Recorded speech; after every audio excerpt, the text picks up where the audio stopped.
नमस्कार दोस्तों, स्वागत है आपका मेरी जीके की पाठशाला में और मैं पढ़ा रही हूँ आपको कंप्लीट इंडियन पॉलिटी।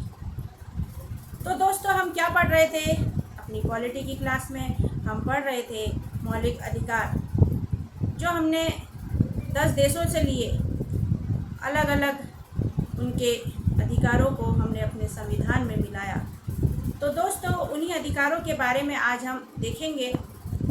तो सबसे पहले तो आपका हमारी क्लास में वेलकम है, ठीक है।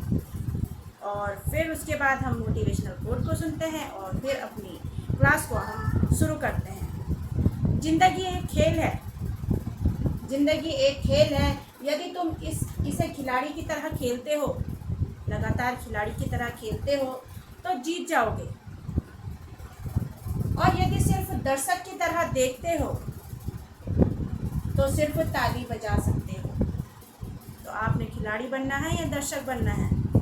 खिलाड़ी बनना है तो उसके तरह खिलाड़ी की तरह पसीना बहाना होगा, मेहनत करनी होगी। और सिर्फ दर्शक बनना है तो कुछ भी मत करिए, आराम से सोइए, ठीक है। अब आप सोचिए कि आपने दर्शक बनना है कि खिलाड़ी बनना है। इसलिए दोस्तों, सफलता हासिल करने के लिए हमें एक सफल खिलाड़ी भी बनना पड़ेगा, क्योंकि जो सफल खिलाड़ी होता है उसे सिर्फ अपना लक्ष्य दिखाई देता है। जैसे मैच होता है ना, तो उसमें खिलाड़ी क्या करता है कि हमें ये मैच जीतना है। तो वो ये नहीं देखता है कि मैं थक रहा हूँ या मुझे कुछ परेशानी हो रही है या थोड़ा आराम कर लूँ। नहीं, वो ये चीज़ नहीं देखता। उसे ये दिखता है कि मुझे ये मैच जीतना है, मुझे इसे हराना है। वही होता है दोस्तों खिलाड़ी। और हर चीज़ में खिलाड़ी तो बनना ही पड़ता है, क्योंकि जो लक्ष्य है उसको पाने के लिए हमें मेहनत करनी पड़ती है। और मेहनत करने के लिए हमें खिलाड़ी की तरह ही कार्य करने पड़ते हैं। मेहनत करनी पड़ती है, पसीना बहाना पड़ता है, दिन रात एक कर देना पड़ता है। अब दोस्तों, जो सफल खिलाड़ी होता है उसे सिर्फ अपना लक्ष्य दिखाई देता है और वह इधर उधर नहीं भटकता है, ठीक है। तो दोस्तों, अब शुरू करते हैं हम अपना मौलिक अधिकारों का संपूर्ण विवरण। तो कितने अधिकार थे हमारे पास? थे तो 7 अधिकार, लेकिन एक अधिकार जो संपत्ति का अधिकार है वो 44वें संविधान संशोधन के द्वारा हटा दिया गया। फिर कितने अधिकार बचे हमारे पास? 6 अधिकार बचे, ठीक है। तो दोस्तों, अब पढ़ते हैं अनुच्छेद 12। अनुच्छेद 12 में क्या है दोस्तों? राज्य की परिभाषा दी गई है। अनुच्छेद 12 के अंतर्गत राज्य का क्या अर्थ होता है? राज्य का अर्थ दोस्तों ये नहीं होता है कि उत्तर प्रदेश, मध्य प्रदेश, ये राज्य नहीं। राज्य का अर्थ यह होता है दोस्तों कि भारत सरकार और राज्य सरकार। भारत सरकार के अंतर्गत विधायिका में संसद और स्थानीय संस्थान आते हैं, और राज्य सरकार में राज्यों की विधायिका में राज्यों की विधायिका में विधानसभा या विधान परिषद आती हैं। ये होता है एक राज्य, मतलब जिसके अंतर्गत क्या क्या आते हैं? विधान सभा आती है, विधान परिषद आते हैं, स्थानीय संस्थान आते हैं, संसद आते हैं। तो यह एक मिलकर राज्य कहलाता है, ठीक है। जहाँ जहाँ सरकार का हस्तक्षेप होता है वह सब राज्य के अंतर्गत आते हैं। मतलब इन सब चीज़ों में अगर कोई भी कंपनी है तो वो अगर सब गवर्नमेंट से रिलेटेड है तो वो भी राज्य के अंतर्गत आई। तो जहाँ जहाँ सरकार का हस्तक्षेप होता है वह सब राज्य के अंतर्गत आते हैं। अब अनुच्छेद 13(2), इसमें न्यायपालिका को न्याय पुनरावलोकन की शक्ति मिलती है, जो कि अमेरिका के संविधान से मिली है। न्यायपालिका को न्याय पुनरावलोकन की शक्ति जो मिली है वो अमेरिका से मिली है, और अनुच्छेद 13(2) में इसका वर्णन किया गया है। इसमें क्या कहा गया है कि राज्य अर्थात भारत सरकार या राज्य सरकार कोई ऐसा कानून नहीं बनाएगी जिससे कि मौलिक अधिकारों का उल्लंघन हो, और अगर उल्लंघन होगा तो न्यायपालिका उस कानून को निरस्त कर देगी। ये अधिकार किसमें? अनुच्छेद 13(2) में दिया गया है। किसको? न्यायपालिका को। अनुच्छेद 13(3) में क्या है कि विधि शब्द को परिभाषित किया गया है। अनुच्छेद 13(3) में विधि के समक्ष समता का अधिकार, 14 से 18 तक। अभी तक हमने क्या क्या पढ़ा? अनुच्छेद 12, अनुच्छेद 13, अब हम पढ़ेंगे अनुच्छेद 14। 14 से 18 तक पढ़ेंगे, ठीक है। तो विधि के समक्ष समता का अधिकार 14 से 18 तक। भारत के राज्य क्षेत्र में किसी भी व्यक्ति को विधि के समक्ष समता से या विधियों के समान संरक्षण से वंचित नहीं किया जाएगा। विधि के समक्ष समता क्या होती है? यह वाक्य दोस्तों ब्रिटेन से लिया गया है। विधि के समक्ष समता अर्थात कानून के समक्ष सभी समान है, मतलब कानून के सामने सभी समान है। कोई मुजरिम है, किसी ने, चाहे वो किसी भी धर्म का हो, जाति का हो, वो मुजरिम है, उसने कोई गलत कार्य किया है, तो कानून उसे एक सा ही न्याय देगी, चाहे वह नेता हो या चाहे वो कोई गरीब व्यक्ति हो, सभी को एक समान न्याय दिया जाएगा, सभी के लिए एक समान कानून होगा। इस वाक्य के अनुसार मैंने आपको बताया ना, देखिए, यदि कोई व्यक्ति मुजरिम है तो चाहे वह अमीर हो, नेता हो और चाहे गरीब हो, सभी को सजा एक समान मिलेगी। विधियों का समान संरक्षण, यह वाक्य अमेरिका से लिया गया है। समता कहाँ से ली गई है?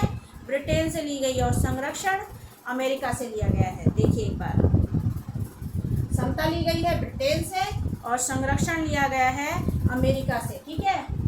विधियों का समान संरक्षण, मैंने आपको इसकी डेफिनेशन बताई थी ना। देखिए, भारत के राज्य क्षेत्र में किसी भी व्यक्ति को विधि के समक्ष समता से या विधियों के समान संरक्षण से वंचित नहीं किया जाएगा। अब विधियों का समान संरक्षण जो अमेरिका से लिया गया है, इसके अनुसार हर एक व्यक्ति, चाहे वे गरीब हो, अमीर हो, सबका एक समान स्तर होना चाहिए और फिर उनके लिए एक साथ एक समान कानून बनाना चाहिए। मतलब जो गरीब है तो वो गरीब ही होता जा रहा है, कोई अमीर है तो वो अमीर ही होता जा रहा है, तो ऐसा नहीं होना है। सब में इक्वलिटी होनी चाहिए, समानता होनी चाहिए, और उसके लिए क्या किया गया है? इसलिए एक समान स्तर करने के लिए SC, ST, OBC और जो गरीब स्तर के लोग हैं उनके लिए आरक्षण का नियम बनाया गया है। आरक्षण का नियम बनाया गया है, मतलब उन्हें एक इक्वलिटी दी जाए, एक समानता दी जाए, जो कि एक समान स्तर के साथ रहें। और महिलाओं को, बच्चों को भी आरक्षण का प्रावधान किया गया है। महिलाओं को, जैसे बच्चे होने के बाद महिलाओं को 6 महीने का मातृत्व अवकाश मिला जाता है, मिलता है ना, मातृत्व अवकाश मिलता है 6 महीने का। बच्चों को मिड डे मील शुरू किया गया है और उनके लिए मुफ्त शिक्षा का भी प्रावधान किया गया है बच्चों के लिए, है ना। अनुच्छेद 14 के द्वारा ही सभी लोगों को एक समान परिस्थिति में डाला गया है, मतलब 14 में एक समानता दी गई है, एक समानता दी गई है अनुच्छेद 14 में। तो मैंने आपको पूरा बता दिया ना उसके बारे में, एक बार और अच्छे से आप देख लीजिएगा, ठीक है। अनुच्छेद 15 में क्या है? इसमें राज्य किसी भी नागरिक के विरुद्ध धर्म, मूल वंश, जाति, लिंग, जन्मस्थान के आधार पर कोई भेदभाव नहीं करेगा। किसके आधार पर? धर्म, मूल वंश, जाति, लिंग, जन्मस्थान के आधार पर कोई भेदभाव नहीं करेगा। यह किसमें है? अनुच्छेद 15 में है। अनुच्छेद 15(2) में क्या है कि सड़क, दुकान, रेल, बस या सार्वजनिक स्थान पर किसी भी तरह का भेदभाव नहीं किया जाएगा कि तू गरीब है, तू अमीर है, तू अलग चल, तू अलग चल, तू तेरे अलग है, ऐसा कुछ नहीं होगा। सब एक साथ बैठकर सफ़र कर पाएंगे, एक साथ इलाज करवा सकते हैं, किसी तरह का भेदभाव नहीं होगा। तो दोस्तों, आज के टाइम पे ये सोचिए कि अगर इस तरह का भेदभाव किया जाएगा तो कैसी परिस्थिति होगी उस टाइम पे। कोई समानता नहीं होगी, लोग एक दूसरे से ईर्ष्या की भावना रखेंगे, द्वेष की भावना रखेंगे। तो ये क्या अच्छा है हमारे भारत की उन्नति के लिए? नहीं है। दोस्तों देखिए, विदेश में जाके देखिए कि सब एक समान है, वहाँ किसी तरह का भेदभाव नहीं है। और हमारा भी बाबा भीमराव अम्बेडकर जी ने इतना अच्छा संविधान बनाया है कि हम पूरे भारत के लोग, चाहे वह किसी भी धर्म जाति के हों, एक समान रहते हैं, आते जाते हैं, किसी तरह का भेदभाव नहीं है ना दोस्तों।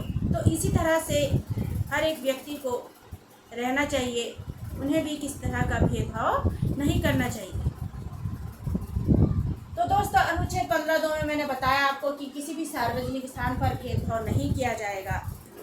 अनुच्छेद 15(3) के अंतर्गत ऐसे लोग जो सामाजिक या आर्थिक रूप से विकास में पिछड़ गए हैं, उनके लिए भी विशेष प्रावधान किए गए हैं 15(3) में, अनुच्छेद 15(3) में।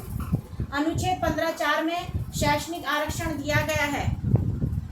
फिर अनुच्छेद 15(6) में राज्य और आर्थिक रूप से पिछड़े हुए लोगों को विशेष प्रावधान उपलब्ध कराए गए हैं। जो आर्थिक रूप से पिछड़े हुए हैं लोग, तो उनको भी विशेष प्रावधान उपलब्ध कराए गए हैं। अब अनुच्छेद 16 आता है।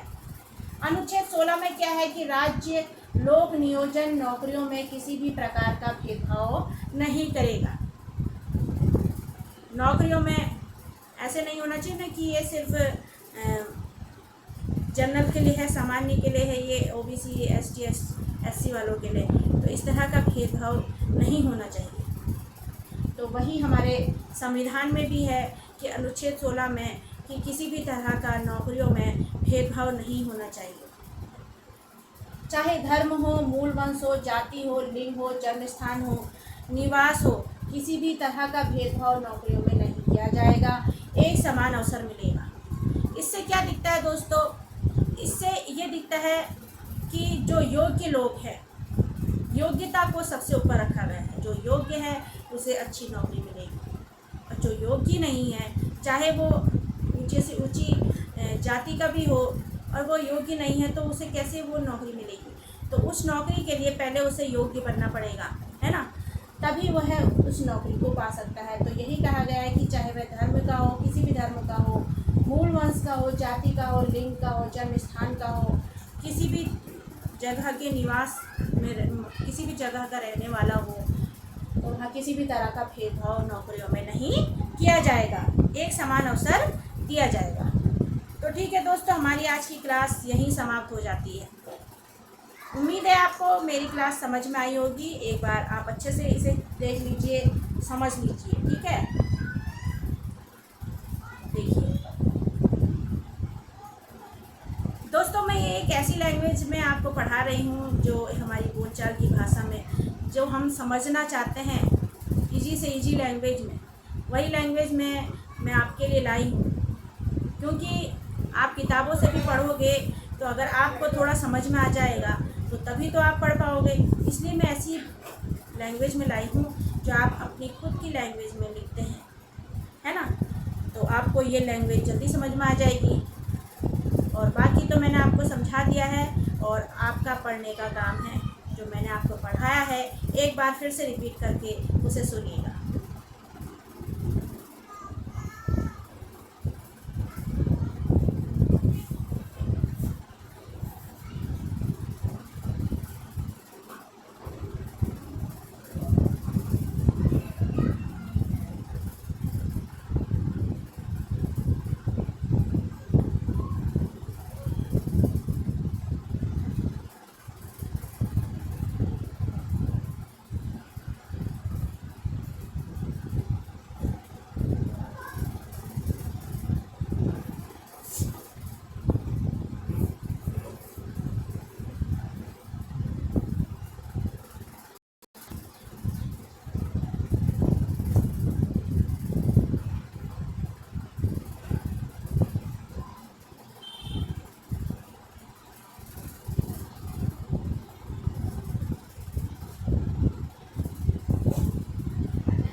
तो दोस्तों, हमारी क्लास यहीं समाप्त होती है, और मिलते हैं आपसे अपनी अगली क्लास में। तब तक के लिए अपना ध्यान रखें और स्वस्थ रहें, ठीक है। Thank you.